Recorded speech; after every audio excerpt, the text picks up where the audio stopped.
Ayan mga idol, dito na tayo ngayon sa may garahe sa Tabunan. Karating lang natin, dami pang bibiyahe. So ilan pa lang yung tapos. Ayun kasama natin, oh. Ayahay na. Kaligtas na. Kaligtas na. Itatapon na lang yung iba, bibiyahe pa dyan.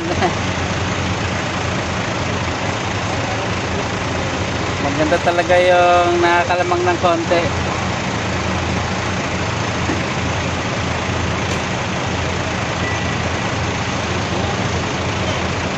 Diba, paikot-ikot, di malaman kung anong gagawin.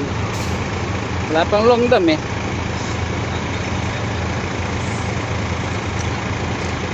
Hindi na raw kasi yung bagyong Juan. Juan ba ang bagyo? Stranded, masama panahon. Stranded na. Baka nasa bundok na kaya nahirapan na bumaba yung mga lungdam. Hindi, yung bagyo, stranded kasi masama panahon, hindi tumuloy. Stranded. Ano kasi, Corina. Corina Sansis, taga din ng mga balita. Stranded ang bagyo, masama panahon, hindi tumuloy. Kaya lang, ano yung bagyo? Nabang-abangan nga namin kagabi, nakit nga namin yung mga anak namin sa may creek kasi baka ako Ang mga anak ko nga kasi umahon yung tubig dun sa baba eh. nasa kapay na ng taga-taga. Yung dalawang anak ko, kumuha ng kandila. Baka ito, pinabinsigaan nila. Baka mag-brand out.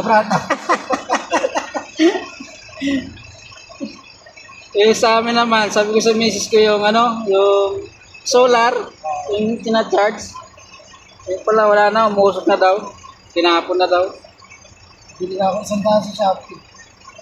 Mga kandila nga sigurado yan, pagka ganyan malakas ang magbabrand out yan.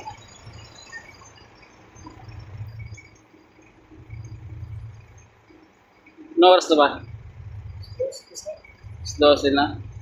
12 na, yun pa, biyahe pa rin. Wala pang bawas.